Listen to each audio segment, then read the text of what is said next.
welcome back. I'm here in Moonville this morning. A beautiful morning out here, as you guys can see. I wasn't so sure it was going to be so great coming out here. It ended up clearing up a lot nicer than I was expecting. We're heading back to WeWack on about an hour and 8-minute flight, where the weather was pretty crummy, but I think it's progressively getting less crummy as the morning goes on, or so at least. Look out! Alright, let's get our fuel on, get started. I don't see any dogs around here. We're showing 240 in the ITT. I'm going to wait till that drops all the way off below 200. There you go. Once our NG stabilizes over 20, we'll introduce our fuel. NG's coming up past 35, so I'm looking at the ITT. Peaks out at 688, 89. Our generator, alternator, prop forward, making sure my NG right here stays above 52%. First start of the day, it has a hard time doing that. After everything's warmed up, it's usually like 53, 54. All right, let's head to the depart tab. I have on board, I think like 14 kgs underneath in the front pod. I've got 900 pounds of fuel, so let's put that in here before I get going too long. And our flight plan, we've got a safe flight plan down here at the bottom. For WeWack Moonville, and we're going to invert it down here. All stations Moonville 1267 November Tango Echo, back taxiing for departure WeWack, all stations Moonville. So I want to find a patch of grass that I can put my propeller over top, so that when I'm doing my run up for takeoff, I'm not just picking up a bunch of rocks. I'm keeping my power in all the way around the corner, and that helps like pull the nose of the airplane around. If you pull the power out too early, then you're just sitting there like, jerking the brakes all the way around, and it's really annoying. So there we go, we'll send that. Rotate is at 55 knots. Alright, let's start with the buddy check. Fuel has been put in, our caps have been checked, our selectors are both on, our controls are good. Our terrain awareness is turned off, our switches and instruments, we're heading up to 11,000 feet on the way back, 1007, rotate at 55. P's and P's are all in the green. 20 degrees set, indicated, and verified. Our trim and aborts. Trims are good. We'll be airborne by the second yellow cone because we're empty. If we're not at 50 knots at that point, then we'll just stop on the runway because something else is wrong. After takeoff, we'll pitch for 85 knots considering EPL. Considering feather, we'll cut off, pull off, and shut off. 85, 80. Emergency smashers cracked my door, heading to lower terrain. Alright, ignition, inlet, and lights are good. High idle, harnesses, and takeoff clearance. All stations Moonville 1267 November Tango Echo. Departing Moonville for WeWack. We'll be tracking 060 and climb on 1000. All stations Moonville. 1420.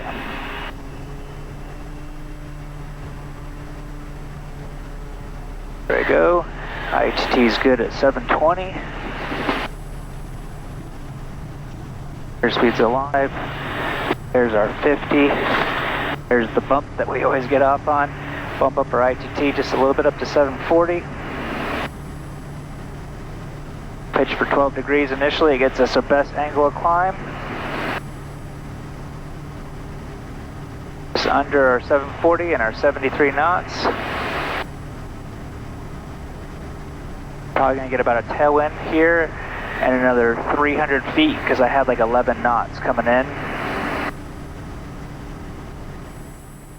Now that we're up and over these hills, we're just going to go ahead and start clanning up. Over 85, we'll go 10 degrees of flaps. Over 90 and climbing, we'll go 0 and bring our prop right on back to 2000 RPM. It looks very kind of dark and gloomy up that way.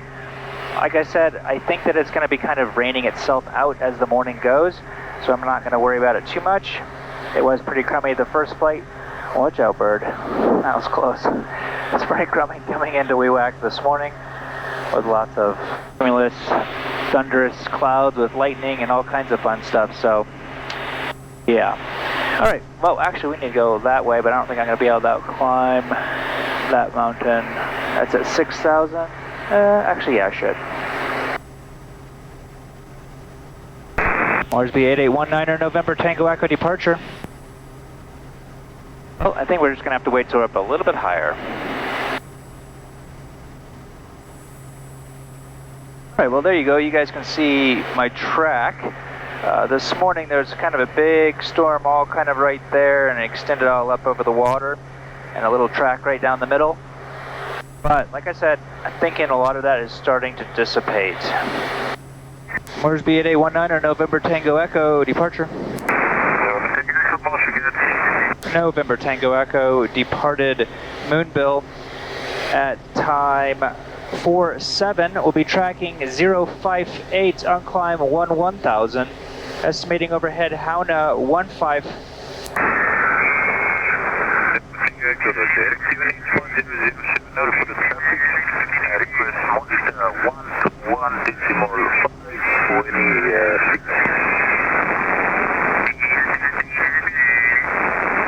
Copy 1007, no traffic, and confirm you want me to monitor 121.5 November Tango Echo?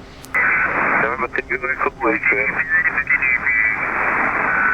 Wilco, November Tango Echo. Alright, well, let's switch to 121.5. That's the emergency frequency. Like if an ELT was going off, I think you would hear it on that. I think you guys can correct me if I'm wrong in the comments. I'm sure you will, but I think that's the case, but I don't hear anything. Moresby 8819er, November Tango Echo, no joy, 121.5.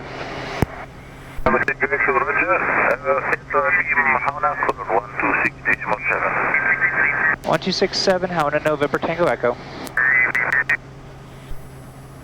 Alright, well I'll just leave it on 1215 on my number 1 up here, and I'll just be monitoring in case something else comes up. Alright, we're within 1,000 feet of 11,000. So on our autopilot, vertical speed, altitude select, and then you'll see right here, my vertical speed will start leveling itself off as I get closer and closer to that 11,000. Also, I'm going to turn my terrain awareness back on, now that I'm away from any hills and mountains. And I need to go ahead and send the guys in WEWAC my ETA time. What I can do is head over to the maps page and send ETAs, and that will send my ETA to the guys in WEWAC so that they know when to meet me at the airport. When we get a little bit closer, maybe 15 minutes from the airport, then we'll also text my fuel guy so that he can prepare what he might need to on his fuel truck in case it might have rained or something, in case he has to resump the truck. Also, let me come over here to my nav tab. Let's click down here on the flight plan tab. See how we're doing on my schedule. So we're going to be getting into WEWAC at 10:50, and on here I'm supposed to get there at 10:46. So far I left at 6:20 in the morning. I'm only 4 minutes off my schedule of what I'm planning on so far, which means I'll be getting back into Kuroko around 1:30 this afternoon. So that all looks pretty good, I'm thinking. Since this flight does not have a lot going on, you guys can look ahead. It's pretty nice out there all the way back to WEWAC. As far as I can tell, it still looks gloomy up there, but I think it's going to be fine getting all the way down into WEWAC. I thought I might just go over what my switches do in this airplane. If you're not familiar with what the Kodiak is, or maybe you don't know a lot about what switches do in what airplanes, it looks like a lot at first. But then after you've done it a few times, then you realize, okay, it's actually not that much. So I figured I'd just walk you through all these different things. So just starting right up here, these are just standby instruments. I've got airspeed, my attitude indicator, and my altimeter.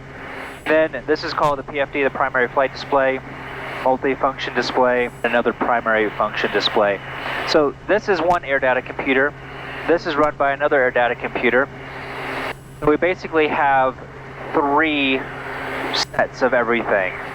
So if I want to come down here to my sensor, I have air data computer 1, air data computer 2, and then the AHRS 1 and 2. So if one of them dies on me, I can always switch it mid-flight. And then when you do, it just says right up there, air data computer 2.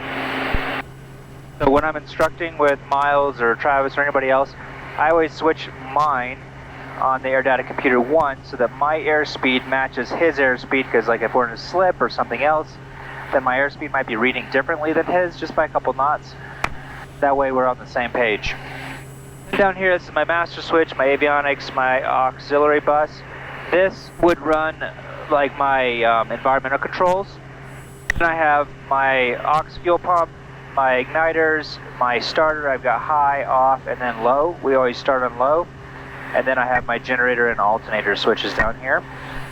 So my generator covers most of the load. You can see right here we've got amps, we have generator and alternator. So if I were to lose my alternator, I wouldn't be that concerned because my generator can take care of everything and charge like both batteries and everything. It would just run everything. But if I lose my generator, then I'll probably have to start shedding things off because my alternator is just not big enough to be able to charge everything and run everything in full. Next over here we have beacon, strobe, nav, landing, taxi lights, cabin lights, and then these are the instrument ones. You can twist them up and down. Pitot heats.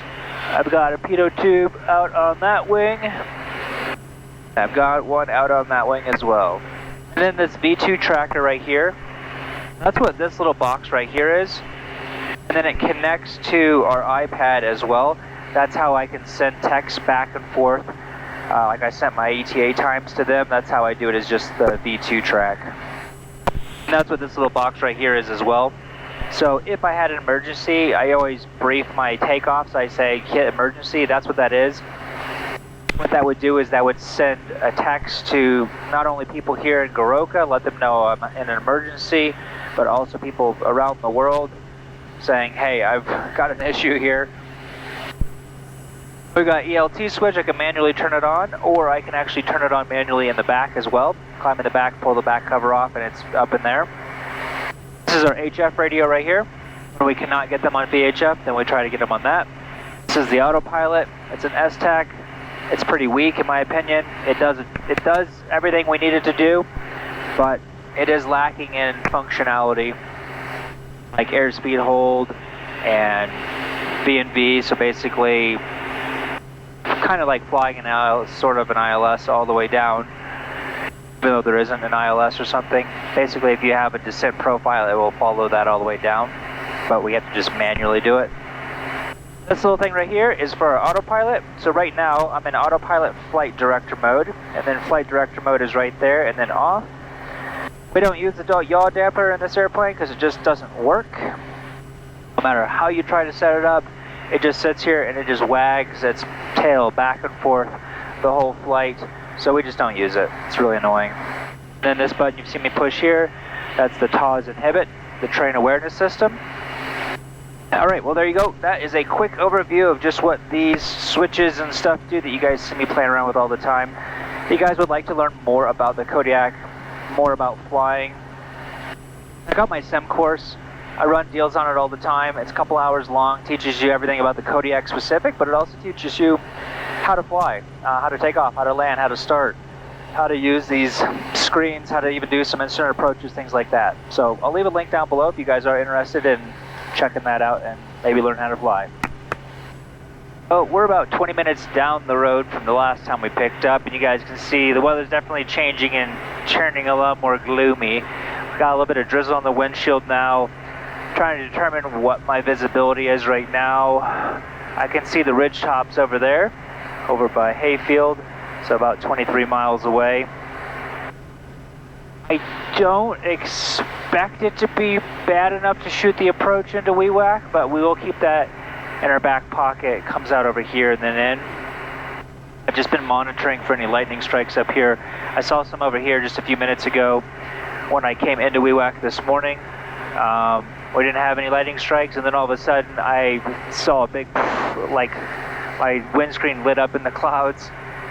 Where it was showing, it was still probably about 2 miles away from me, but I could still see the light from it. So we're going to be trying to stay away from anything like that today, but I don't think it's had all morning to kind of dissipate, and how it's just kind of uniformly gray makes me think that it's just rain with some of these low clouds out here like this that are probably 3,000 and under. I already have my top of descent. That's what the TOD stands for. If I come over to my flight plan page, my top of descent's in 1 minute and 35 seconds. So in 34 seconds, Betty will say top of descent. I have it set up to go down to 800 feet per minute. Some of the reason I'm coming down to 800 feet per minute instead of it more shallow, for one, I'm by myself, but also that with all these clouds down here, that allows me to go as far as possible before starting my descents, just because we do have some mountains through here that are, I don't know, 1,500 feet or so. So the clouds might be up a little bit higher, so I'm kind of waiting as long as I possibly can to start my descent. And with an 800 feet per minute descent, that will kind of translate into 1,000 vertical feet. track. 1,000 vertical feet. track. That will translate into 1,000 feet once I get down lower. So let's go ahead and start. Put it at 500 feet per minute. We'll turn this all the way down to 3,100 feet. That's my minimum safe coming into WEWAC.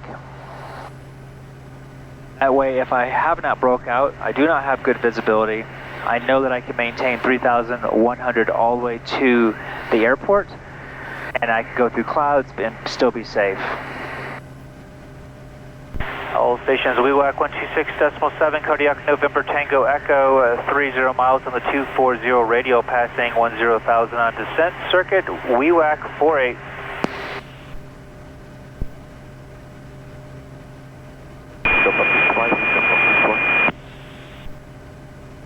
That call was on the 1215, but I couldn't understand what he said. That's my playback. I can't understand that though. Well, I'm heading out to Madiyama next, 26-minute flight, then on to Goroka. I'm going to try to do some time lapses for you guys on the way out there. Crummy weather and low clouds out there, but I think it's broken enough that I should be able to wiggle my way in. Well, considering I can see the coastline now, I'm going to go ahead and turn my altitude down to pattern altitude. Winds were coming, favoring runway 28 this morning, so my plan is to fly overhead into a right downwind runway 28, come back around. Now that I've switched it down here, you can see, if I zoom in here, looks like I'm going to get to my 1,000 foot just a little bit past, so I'm going to bump this up to 900 feet now. All stations, WEWAC 126.7, Cardiac November Tango Echo, 10 miles on the 240 radial, passing 4,500. Circuit time 48, WEWAC. We'll be flying overhead for a right downwind 28. Alright, we've got 20 knots of wind behind me. Imagine there'll probably be some bumps just on this little crest of the ridge, and then maybe potentially some wind shear or something. Maybe down or on the ground, I don't know. We'll see. Alright, landing light on, pulse light on. We can turn our pitot heats off now that we're 16 degrees Celsius. There's this really cool documentary I had posted on my Patreon page a few years ago. I've told you guys if you've watched my channel for a while, but it was like a 10-minute documentary that I think the US Army had made when there was like a bombing raid on this particular runway here in World War II. Of actual footage inside the B-25s, and I don't know if they use B-24s as well, but something like that. I will try to leave a link, that way you guys can kind of see some of the extra content that I would normally put on my Patreon page if you guys are interested in seeing more on the ground content and little extra videos that I might put together. Check it out.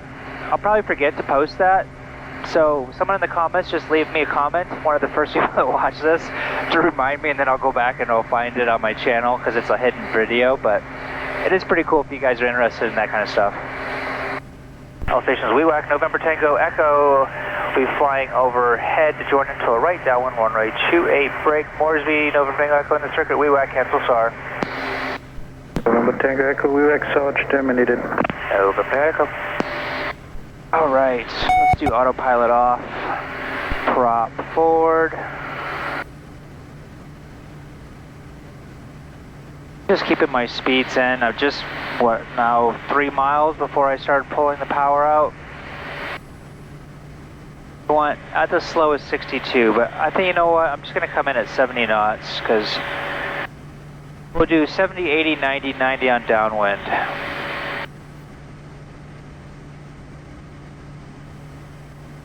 Alright, below 138, let's go 10 degrees of flaps. Still heading on down to 1,000 foot.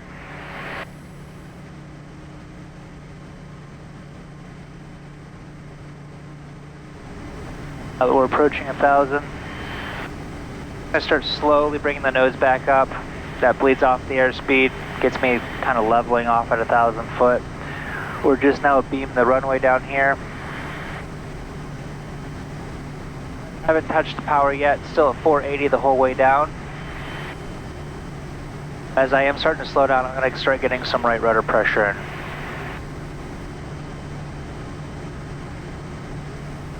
Let's do 20 degrees now.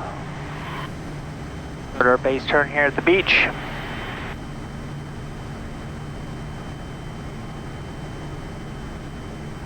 So power's still the same, still at 480 on the torque. We're just kind of slowly going down. I'm going to be turning final probably around the 600-ish mark.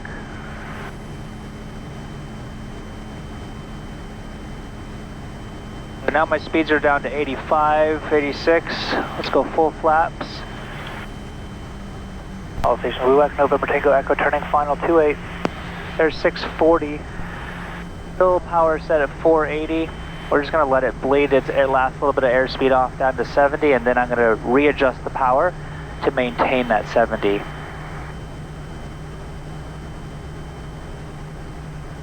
Okay, it looks like this power setting is still about 75, so it's a little bit too much. So let's head on down and pull some out.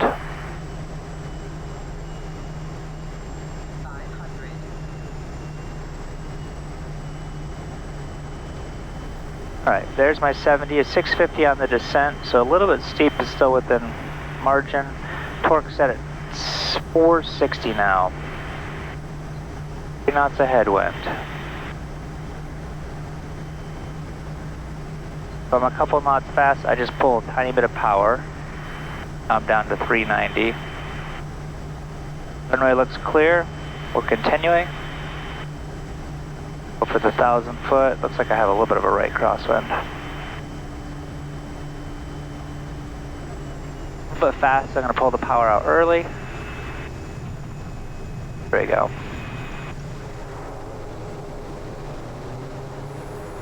Alright, low idle.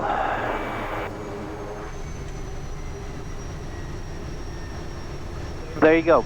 Weather was not really quite what I expected. I thought it'd be kind of rained out by this point, but it's just drizzly, so I'm not going to complain. Do you want to see a time lapse? I'm going to see if I can get a time lapse out to Madayama and maybe even on to Goroka. So basically like 2 hours of flying after this. The video thumbs up.